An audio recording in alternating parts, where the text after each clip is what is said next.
Hello guys, ndabaramukije mwese, ndabaramukije mwebwe mudukurikirana kuri YouTube, ndabaramukije na mwebwe mudukurikirana kuri channel yacu ya Facebook.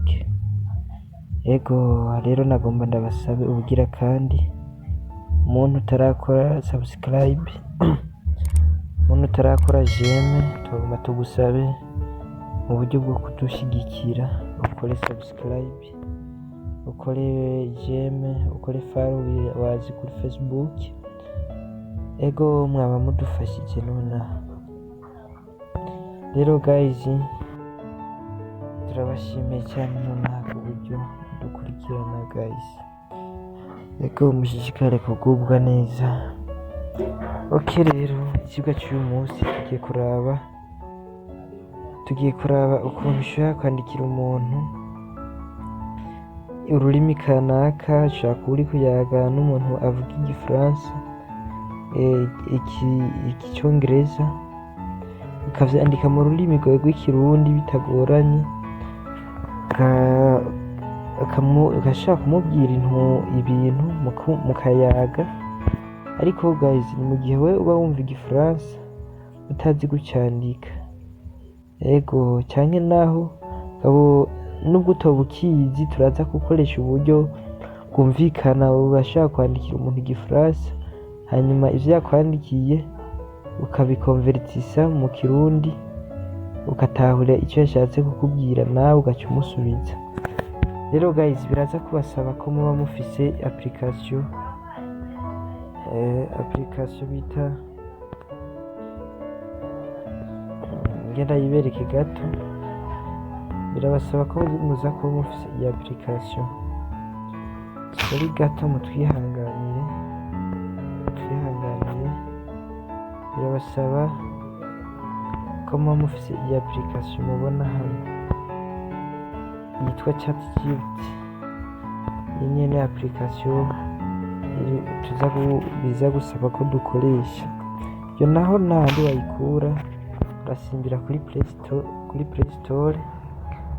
Maze kuja kuri Play Store, uraja ngaha muri recherche ukandika ChatGPT. Murabona ko yamaze no kuza ngaha, murayibona. Tuca tuyikandako hama tukarindira. Application yacu niyi nimbona hano. Rero guys, ucita ugira kuri install, ahaje banyandike open kubera iri hano ngaha yuko handitse installed, iri install. Rero guys, kuba muza kuba muyifise, muraza kubanza mugire mise à jour, kugira ngo hari ibintu ushaka gusanga barongeyemwo gace usanga mwe ntavyo mufise, ariko wayisize à jour ibintu biba bimeze sawa. Guys, rero turagenda kuri sije yacu nyezina. N'ubundi ndaca kwitiriza WhatsApp zibiri. WhatsApp ya mbere yanje ni dusanzwe tumenyereye twese, ni WhatsApp officiel. WhatsApp ya kabiri nza kwitiriza ni mubona ni WhatsApp Nef Plus. Iyo WhatsApp rero murayibona guys, ndinjiyemwo. Ugomvye kwandikira umuntu iyo contact ngoma nandikire, niyi mubona, iyi ndayikandaho. Maze kuyikandaho, ndahita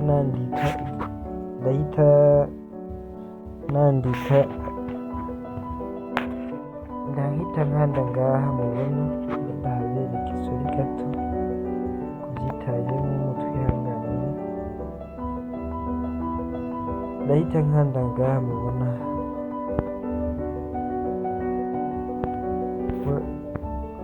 sorry gato kandi ndakanda hano. Maze kuhakanda, mutwihanganire gato, ariko mbona biriko biratugora gato.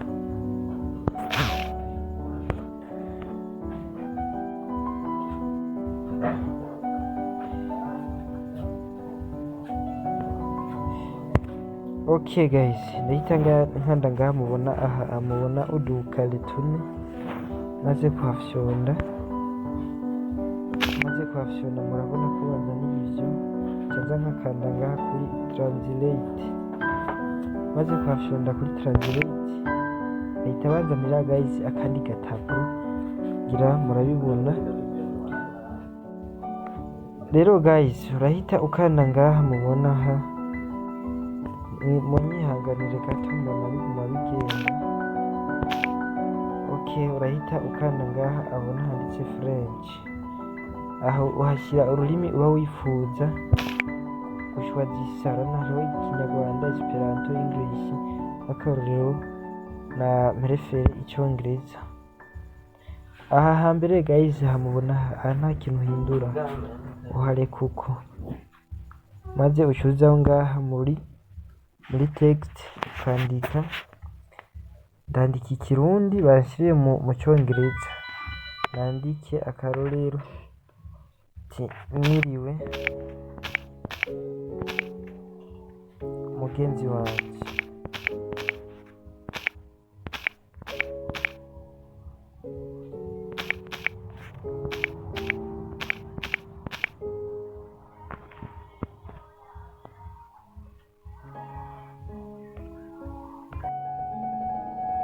murabona ko byamaze kujyamo mwiriwe mugenzi wanje,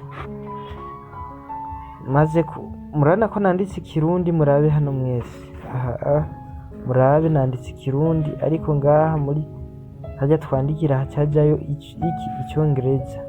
Reka rero noherereze kuri wa mugenzi wanje, murabona yagiye. Kare dukoresha ya yindi WhatsApp, kubera tutashiye kubura nka telefone zibiri, dukoresha ibi WhatsApp murabe n'iyindi, ariko wewe uraza kugira, murabona ko ziko zirashika za WhatsApp, nanje iyo iraha niyi mubona iyi message yashitse yanditse ko, mubona ngaha bana ko yanditse ko hello my friend.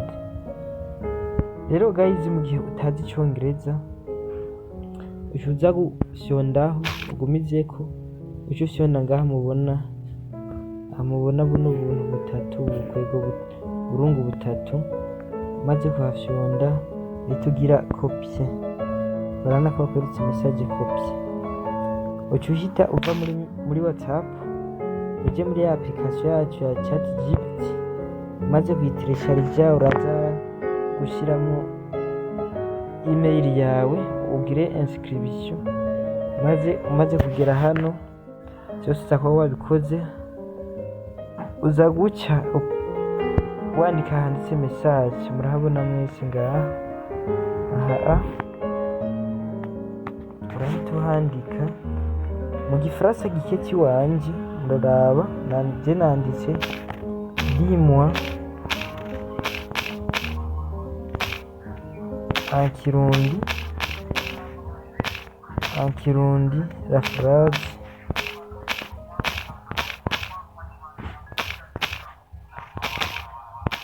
suivante.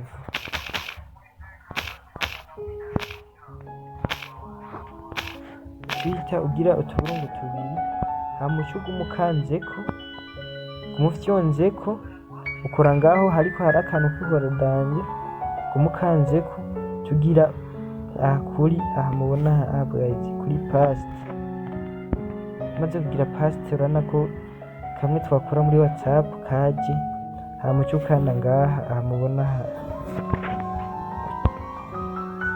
murabona yuko biri ankuru baza bamaze kuduha inyishu.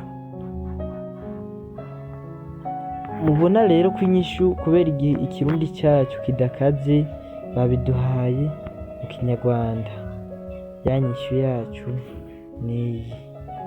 Rero uca utabura ati wa mugenzi wanje nyandike amahoro mugenzi wanje, mugakora ari mu Kinyarwanda banditse amahoro mwene wanje. Urumva ivyo bintu bisa n'ibisa, uco vyumva mu Kirundi. Rero uca wigarukira mu gihe utavyumva, uca wigarukira muri ya WhatsApp yacu kuja kumusubiza banaje nasizeho urufunguruzo banza kurukurayo nasizeho finger.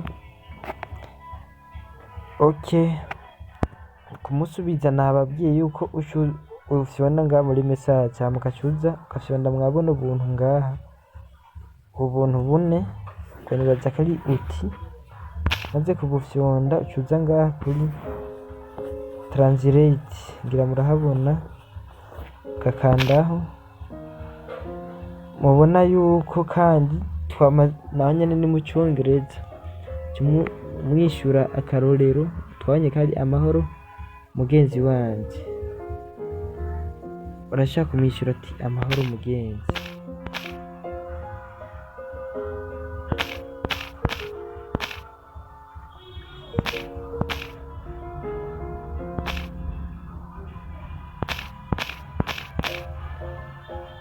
Mugenzi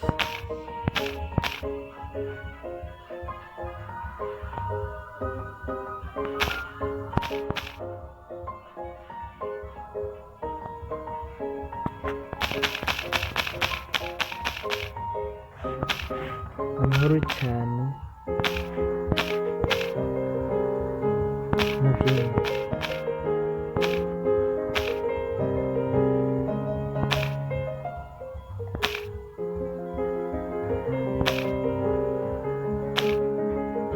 Urabona amahoro cyane mugenzi nca gira akantu nkuko maze ugashyira korana hariya ruguru byamaze kwikonvertisa mu Congereza gashaka kongera ko kandi ati namwe muri inkuru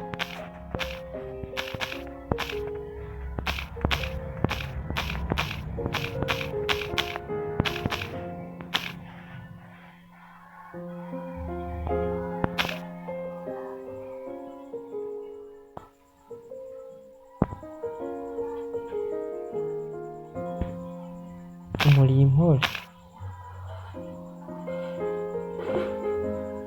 mubibone mwese namwe muri impore gaturungike rero guys ngira mwese mwabibonye tuje turajya kurara kuri ya WhatsApp y'ubundi nimba ari umuzungu azaguma abona muri ko wandika Icyongereza cyiza ubone ko ya message irashyitse. Peace be upon you. Are you in shape? Ubona yuko ijya application ya ChatGPT nayo ikaze irenze. Rero guys nagira ndangize ndongera ndababwira ati muntu utaranshyigikira muntu wabushimishwa n'ibyo nkora waba utaranshyigikira agomba ndagusabe ndakwinginze cyane ufashe subscribe